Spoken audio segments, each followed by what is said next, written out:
তো বস, আজকের এই ভিডিওতে আমরা কথা বলবো এলআইকি লাভ ইন্স্যুরেন্স কোম্পানি এই ছবিটা নিয়ে, যেই ছবিতে মুখ্য চরিত্রে অভিনয় করেছে প্রদীপ রঙ্গনাথন, এস সূর্যা এবং কৃতি শেট্টি। তো কেমন লাগলো এই ছবিটা?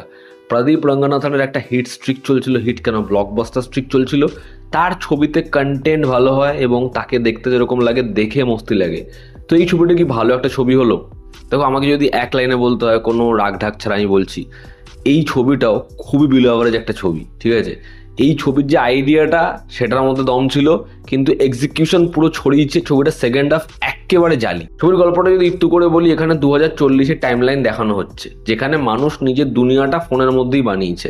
এবার সেখানে কি কি ক্রাইসিস রয়েছে, মানুষ কিভাবে রোবটে কনভার্ট হচ্ছে, সূর্যা তার একটা উদ্দেশ্য রয়েছে, প্রদীপ রঙ্গনাথনের ক্যারেক্টারটা এমন একটা চরিত্র যে এসব থেকে পুরোপুরি ডিট্যাচ এবং সে আসল দুনিয়া বিরাজ করে। এর ফলে এই আসল দুনিয়া এবং এই যে ফেক ওয়ার্ল্ড এর ক্ল্যাশ, সেটায় ফলাফল কী হবে, এর থেকে বেশি জানতে হলে তোমাকে এই ছবিটা দেখতে হবে গিয়ে সিনেমা হলে। ছবির পজিটিভ দিক, নেগেটিভ দিক, আমার কাছে এই ছবির জন্য খুব কম পজিটিভ দিক রয়েছে। আমি বলবো এখানে সূর্যা তার কেরিয়ারের খুব খারাপ পারফরমেন্সের মধ্যে একটা দিয়েছে, তবে সেটাও কিন্তু একটা মোটামুটি লেভেল মেনটেন করে দেয়। এখানে যোগীবাবু তার কমেডি করার কিছু নেই, তাতেও কিন্তু তার কিছু কিছু জায়গায় তোমার মোটামুটি হাসি পাবে। প্রদীপের আমরা বাদবাকি 3টে ছবিতে যেরকম যা কাজ দেখেছি, সেটাই সে এখানে করেছে। মানে ওখানে ধরো চকলেট ঘোরায়, এখানে তো চশমাটা বের করে নেয়। অ্যাক্টিভিটি প্রত্যেকটা ছবিতেই এক।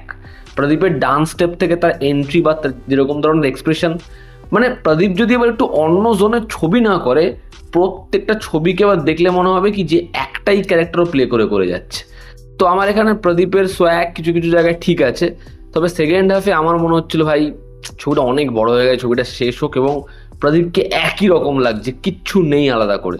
যাই হোক, এই ছবির যে আইডিয়াটা, সেই আইডিয়াটা কিন্তু ভালো। মানে সেটাকে যদি প্রপারলি বানানো যেত এবং 2040 না করে 2026 দেখাতো, আর জিনিসটাকে এতটা ডেভেলপ, এতটা ফিউচারিস্টিক না করে গ্রাউন্ডেড রাখতো, আমার মনে হয় ছবিটা বেটার ভাবে ওয়ার্ক করতে পারতো। ছবির শুরুর দিকে যেরকম ভাবে এই কমেডিটা যাচ্ছিল, সেটা কিন্তু বেশ কিছু কিছু জায়গায় মানে মজা দিচ্ছিল। সেটা কিন্তু আমার কখনোই বোরিং বা কখনোই হাসি পাচ্ছে না এমন মনে হচ্ছিল না। ছবিটা এই বাজেটে নির্মাণ করা হয়েছে, তবুও এই ছবিটা ভিজুয়ালি কিন্তু খারাপ নয়। মানে যেখানে ছবিটা খারাপ হতে পারতো, সেখানে কিন্তু জিনিসটা খারাপ হয়নি। ছবির ব্যাকগ্রাউন্ড স্কোরের কাজ ঠিকঠাক।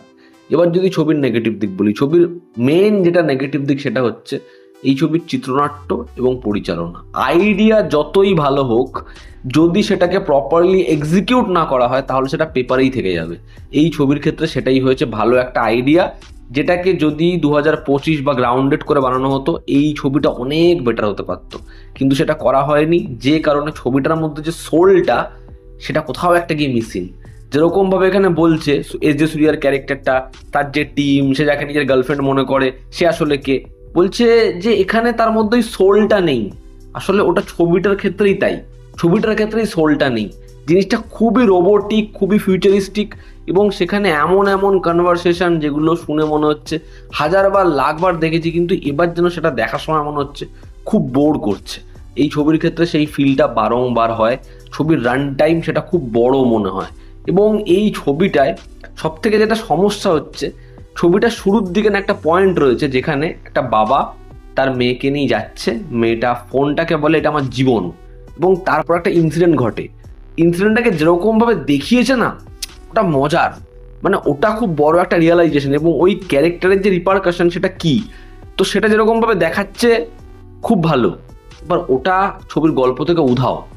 ফলে ওই যে মানুষ কি হারাচ্ছে, ইমোশনালি কিভাবে মানুষ একে অপরের থেকে দূরে যাচ্ছে, মানুষ কিসে মেতে যাচ্ছে, এরকম একটা কমেন্ট্রি করেও ছবিটা সেটা করতেই পারে না।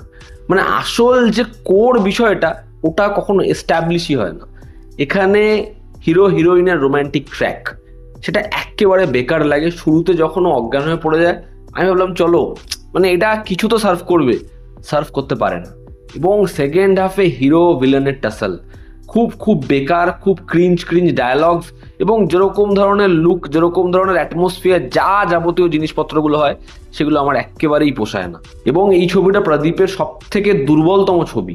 তার ডিউট, সেই ছবিটা যেমন ভালো লেগেছিল এমন না, তার ড্রাগন হেভি ছবি লাভ টুডে খুব ভালো ছবি, তারপর ডিউডও কিন্তু একটা মোটামুটি ঠিকঠাক ছবি, কিন্তু এই ছবিটা অনেকটা নিচে রয়েছে। তো দেখার এই ছবিটা বক্স অফিসে কিরকম কি পারফর্ম করে। তবে আমার মনে হয় এবার প্রদীপের মানে এটা নিয়ে ভাবা উচিত। যে নিজেকে কতবার রিপিট করা যায়। আর মানে সে নিজেকেই রিপিট করছে, নিজের সাকসেসটাকেই রিপিট করছে। এই ছবিতে ডক্টরের ক্যারেক্টার করছে, ড্রাগন ছবিতে যে হচ্ছে প্রিন্সিপাল হয়েছিল সেই লোকটা।